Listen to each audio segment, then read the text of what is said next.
Muy buenas mis amigos, mis hermanos, bendiciones. Bienvenidos a su canal Palabra de Vida en la Crisis con otro tema muy interesante sobre el estudio de la escuela sabática. Recordemos que estamos estudiando el libro El conflicto de los siglos y en este trimestre hemos estado sacando lecciones muy importantes sobre lo que debe ser nuestra vida espiritual ante el gran conflicto. Así que no te muevas porque ya volvemos con el estudio de la escuela sabática con un interesantísimo tema que se titula Los dos testigos.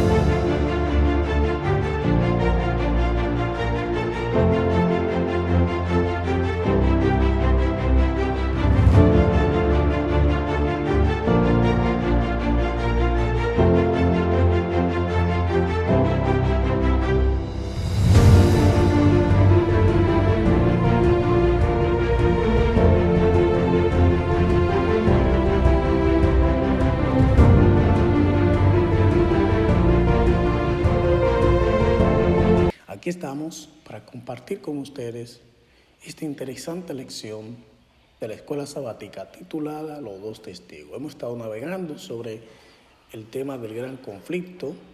La semana pasada estuvimos estudiando el impacto de los reformadores en el crecimiento y el desarrollo de la iglesia y cómo la palabra de Dios es fundamental, punto cardinal en el crecimiento y el desarrollo de la iglesia y cómo el Señor a través de la historia ha preservado su palabra para que su pueblo no ande en tinieblas. Antes de estudiar esta lección te invitamos a que te suscribas, compartas, hagas tu comentario y también oren por nosotros en este proyecto que estamos desarrollando. Así que antes de abrir la palabra de Dios te invito a que ores con nosotros. Oremos. Nuestro Dios, nuestro Padre que está en los cielos, Señor, gracias por tu bondad y misericordia. Al abrir tu palabra en este momento pedimos la bendición de tu Santo Espíritu, que Él dirija nuestro pensamiento en el nombre de Jesús. Amén y amén. Muy bien, vamos a abrir nuestro material. En él, la lección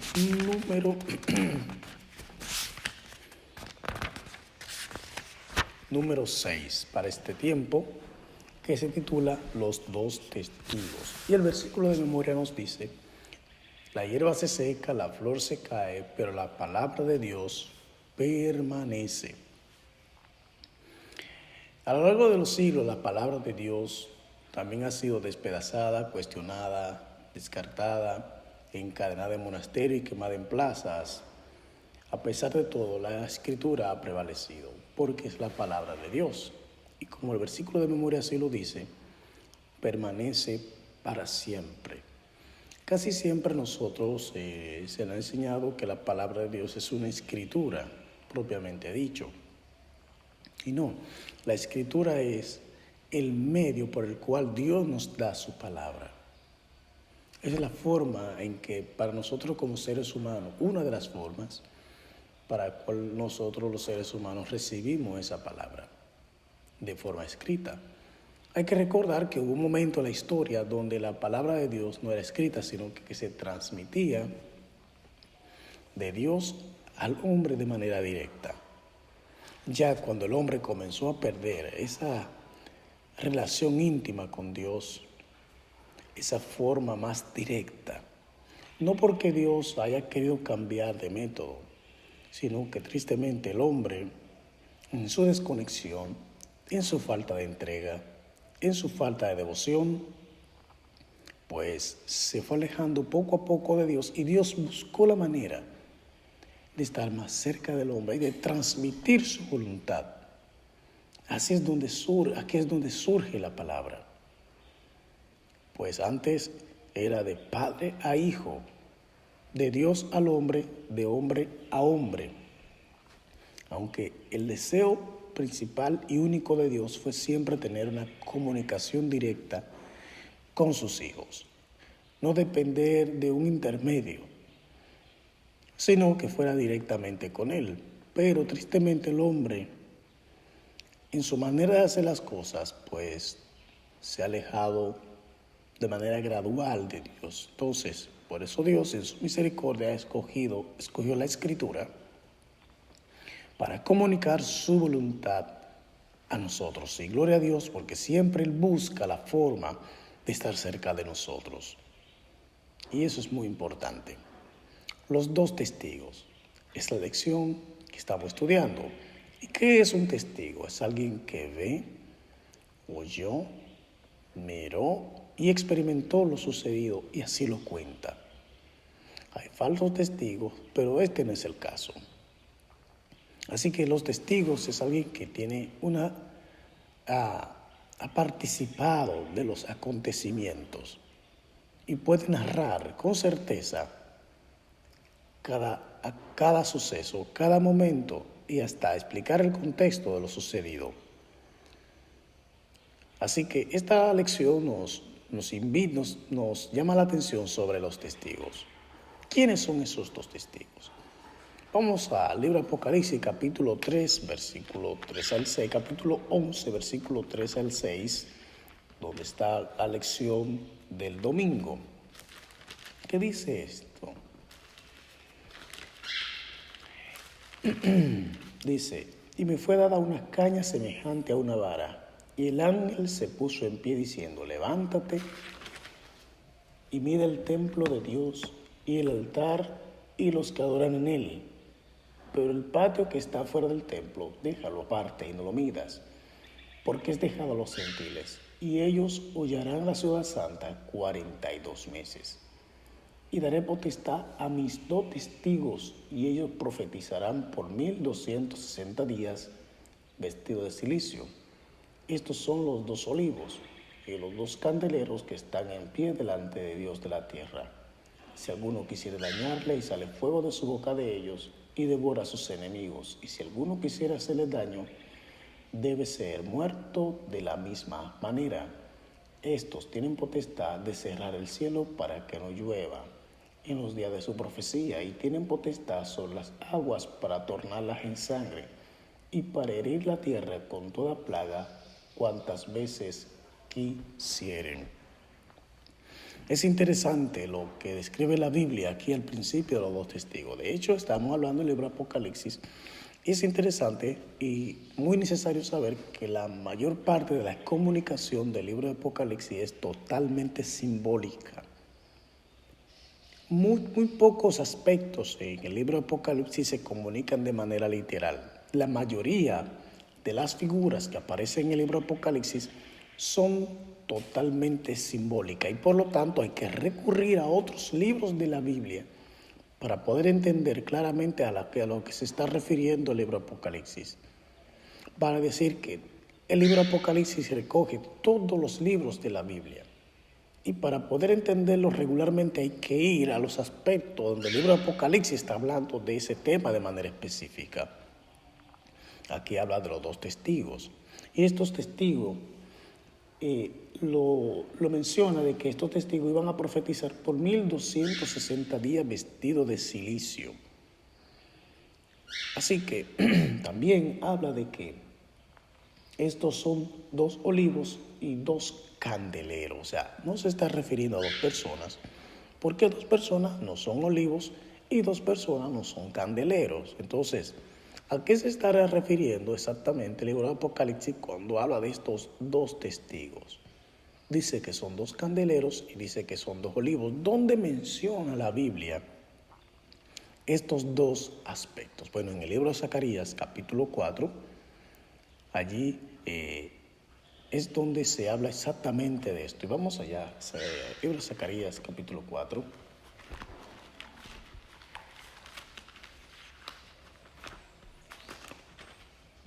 Versículo 14.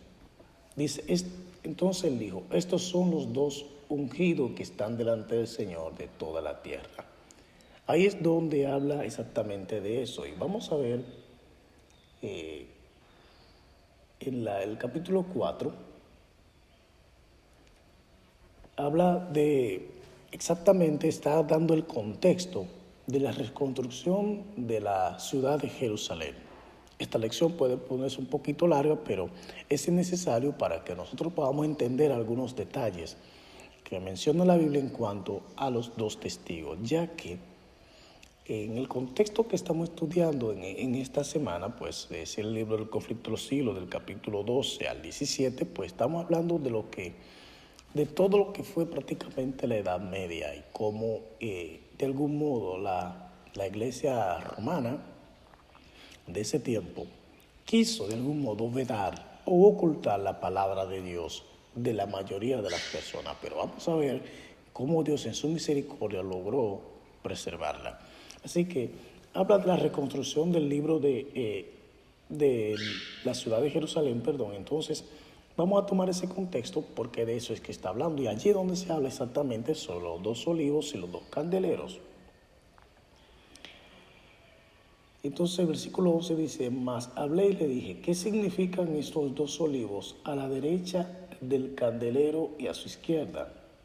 Y hablé aún de nuevo y le dije, ¿qué significan las dos ramas de olivo que por medio de dos tubos de oro vierten de sí aceite como oro? Y me respondió diciendo, ¿no sabes qué es esto? Y dije, no, mi señor. Entonces él dijo, estos son los dos ungidos que están delante del Señor de toda la tierra. Aquí habla de los candeleros. El candelero era una pieza que estaba en el santuario y que estaba específicamente en el lugar santo. Y el olivo es una fruta que se utiliza exactamente, y su función es extraer aceite. Este aceite era el que se vertía en el candelero para mantenerlo encendido, ¿no? Así que lo que de algún modo está llamando la atención en el libro en la lección del domingo con respecto a los dos testigos, es que el candelero es el que ilumina. Salmo 105, 6 dice, lámpara es a mis pies tu palabra y una lumbrera a mi camino. Entonces el candelero, aunque tiene mucha significación dentro de la economía del santuario, pero también tiene una aplicación especial y directa. Dice, lámpara es a mis pies tu palabra. Entonces, exactamente el candelero lo que significa o representa directamente es la palabra de Dios. Y también la luz, que el aceite que hace que esa luz pueda brillar es el Espíritu Santo, ¿no? Y así mismo lo describe también el libro de Zacarías, ¿no? Toda esta simbología está explicada allí. Así, ¿quiénes son estos dos testigos? En vista de estos aspectos bíblicos y de las características del Apocalipsis 11 podemos concluir, aunque no de manera dogmáticamente, que los dos testigos son las escrituras del Antiguo y del Nuevo Testamento que comunican la luz de Dios al mundo. De eso se trata la lección del domingo. También en la lección del lunes abarca un poco también sobre Apocalipsis 11, específicamente versículo 3, y habla de que estos testigos iban a profetizar por una cantidad de tiempo específica. De hecho, muchas personas y hasta denominaciones aplican a los testigos como si fueran personas, pero lo dice que estos testigos van a profetizar por 1260 días. O sea que no se refiere específicamente a personas, porque ¿qué persona va a durar tanto tiempo vivo?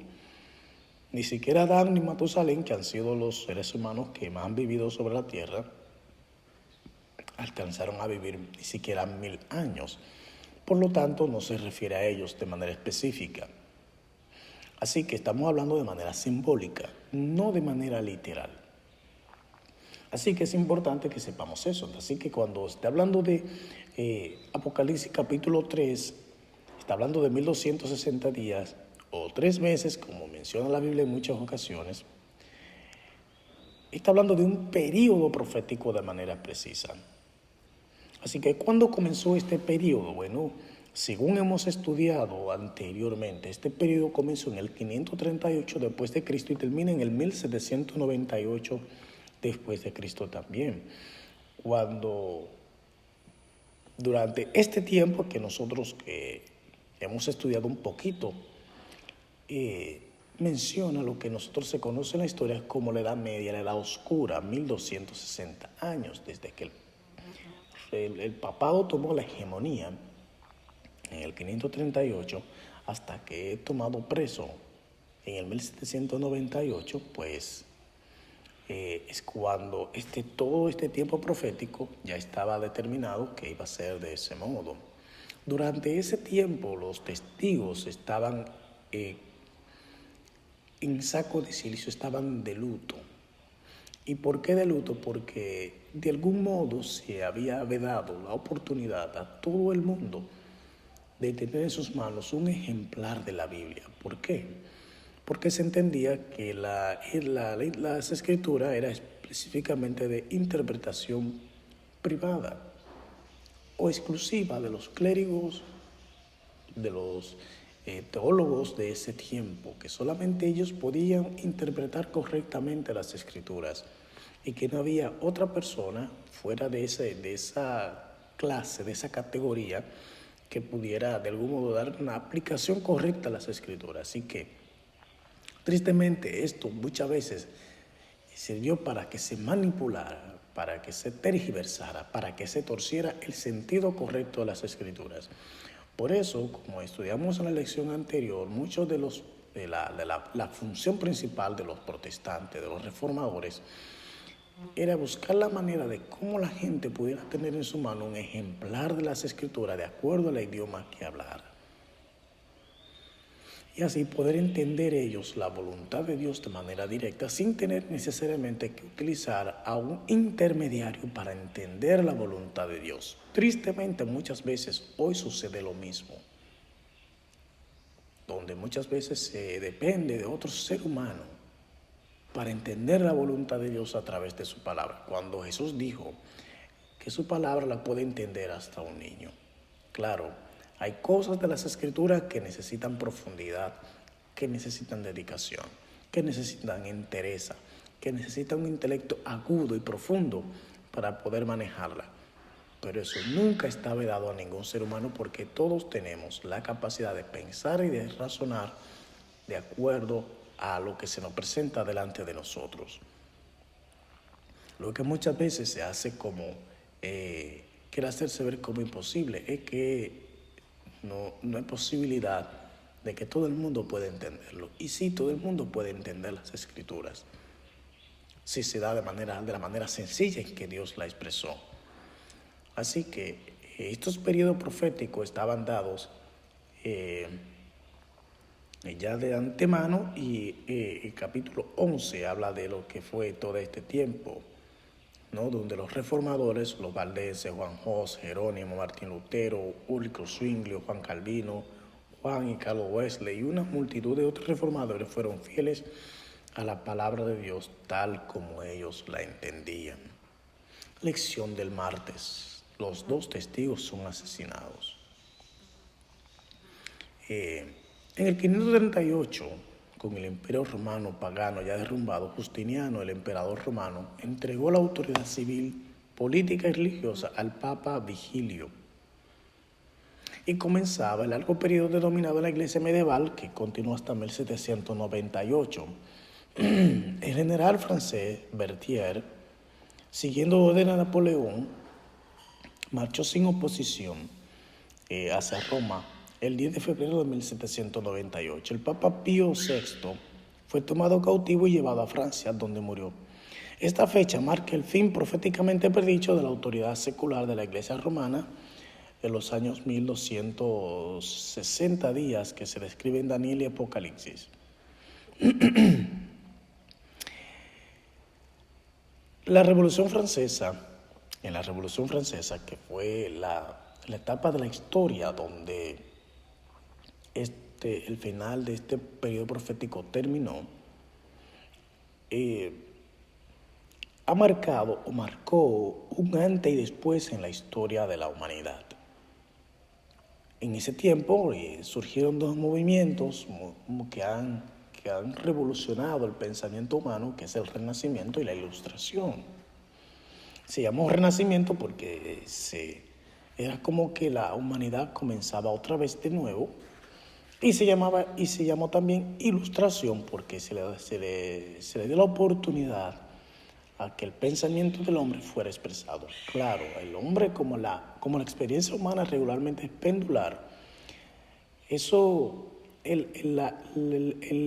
utilizar las escrituras de una manera tergiversada, torcida y manipulada, hizo que se rechazara de manera directa. Y los renacentistas y los ilustrados, pues entonces surgieron como un movimiento extremo, podríamos decir, al pensamiento bíblico. Tanto así que ellos, es el tiempo donde, por un lado, el hombre se ha comenzado a verse como Dios.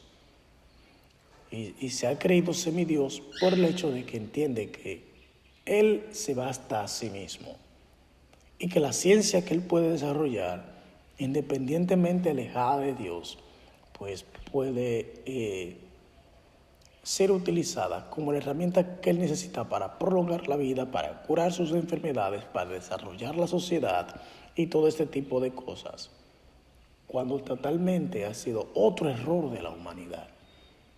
Porque Jesús dijo, sin mí nada podéis hacer. Así que en la Revolución Francesa, el gobierno estableció oficialmente el culto de la razón como una religión atea patrocinada por el Estado, con la intención de reemplazar el cristianismo, ¿no? El 10 de noviembre de 1793 se celebró en todo el país el Festival de la Razón.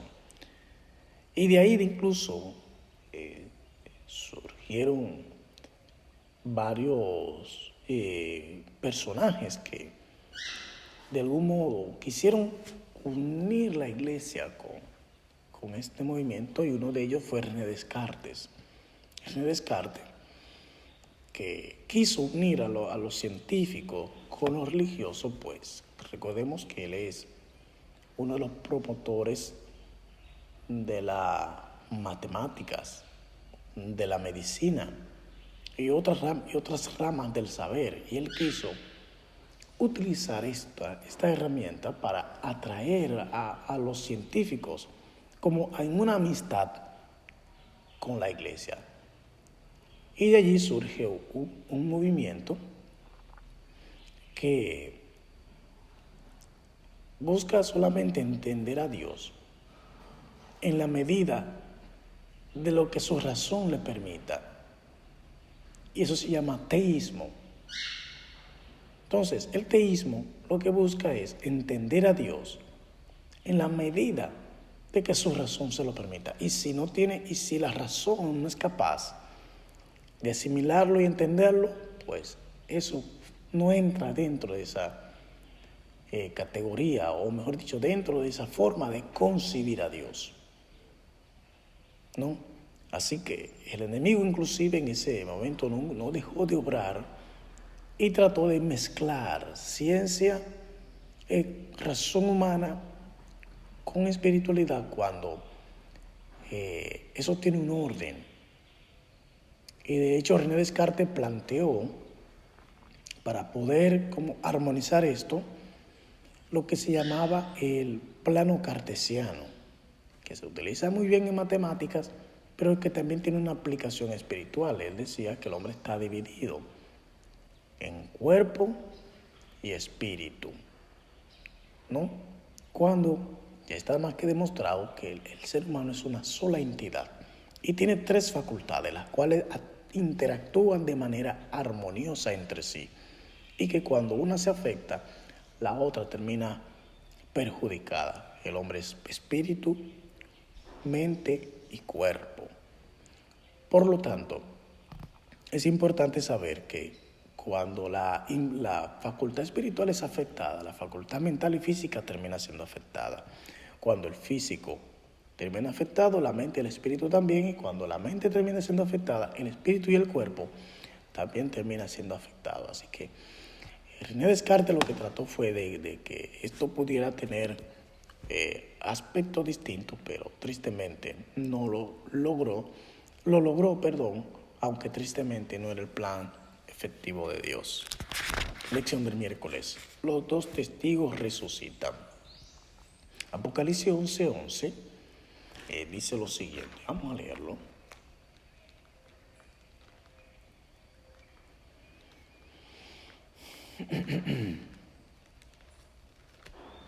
Dice lo siguiente.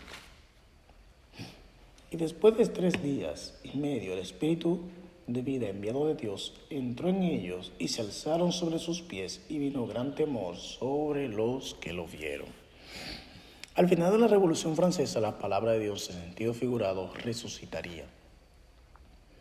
Habría un poderoso revivimiento, gran temor les sobrevendría a los quienes vieran la palabra de Dios una vez más y se convertiría en poder vivo de Dios para salvación. A finales del siglo XVIII, Dios suscitó a hombres y mujeres que se comprometieron a llevar el Evangelio hasta los confines de la tierra. Hubo gente que difundió rápidamente el mensaje de la Biblia, como William Carey, que viajó a la India y tradujo la Biblia a docenas de dialectos indios. Se enviaron misioneros por todo el mundo impulsados por el poder de la Biblia. No es casualidad que en ese tiempo surgiera la mayoría de los movimientos evangélicos, movimientos pentecostales, movimientos carismáticos y un sinnúmero de movimientos religiosos que por la ruptura de la cadena civil que le impedía a ellos de algún modo moverse y trabajar las escrituras de manera más abierta, pues comenzó un movimiento religioso en todo el mundo y eso hizo que de algún modo comenzara una nueva era, por así decir, espiritualmente hablando. Así que los dos testigos resucitan y comienza a crecer el pensamiento bíblico a todo el mundo, tanto así que nos llegó a Latinoamérica, llega a Europa, llega a Asia, llega a todo el mundo de algún modo. Aunque no logra penetrar en todas las personas, pero sí a cada cultura se le dio la oportunidad de conocer el pensamiento bíblico. Así que los dos testigos resucitan según Apocalipsis 11:11. Lección del jueves, la verdad triunfante. A pesar de los ataques del enemigo, las escrituras ha prevalecido. Y que de algún modo, siempre ha prevalecido la palabra de Dios y va a prevalecer. Imagina que vivimos en el periodo profético de los 1260 años. Imaginemos también que como estudiosos de la Biblia y como cristianos devotos comprendieras que los 2260 años de persecución contra los dos testigos apenas había comenzado, que por lo tanto pasarían muchos siglos hasta que la persecución terminara. ¿Cómo mantendríamos nuestra esperanza viva, nuestra devoción a Dios y nuestro compromiso de predicar la palabra de Dios sabiendo que enfrentaríamos a la larga perspectiva de al menos 1000 años de espera? ¿Cómo prepararíamos nuestros hijos, nuestra familia, nuestros amigos, nuestros hermanos ante esta perspectiva, ante esta realidad? Aunque la Revolución Francesa impactó al mundo entero con su visión del mundo y su espíritu y acciones, ese impacto se sintió más directamente dentro del mundo occidental, dentro de nosotros. Y por eso en América los movimientos protestantes han tenido, vamos a decir, tanta apertura, tanta libertad de compartir la palabra de Dios. Así que es interesante que nosotros sepamos esto y que nuestro compromiso de compartir la palabra de Dios sea supremo, que no se limite por nuestra condición o por nuestra cultura, ni siquiera por nuestra formación, porque el que Dios llama, Él capacita. Así que en este momento final de la historia donde estamos viviendo, el compartir la palabra de Dios se hace tan necesaria como en los días de los dos testigos. Porque aunque hoy parezca que hay apertura de las Escrituras, también es el momento donde Satanás ha incidido de manera más directa para que se tergiverse la palabra de Dios y se tuerza su sentido. Dios necesita hombres y mujeres hoy que le den un sentido claro a la palabra y que comuniquen el mensaje especial para este tiempo. Porque aunque las Escrituras están llenas de mensajes muy hermosos y directos, hay un mensaje que el mundo necesita al final de estos días. Y es a saber la verdad presente, esta verdad que es actual, esta verdad que es para hoy y esta verdad que hoy cambiaría en las cosas de la manera en que el hombre la ve. Te invito a que tú también seas un portavoz de esta palabra de Dios y sea esa herramienta que el cielo necesita para comunicar su voluntad. Dios te bendiga, Dios te guarde. No olvides compartir, suscribirte y orar por nosotros. Dios te guarde.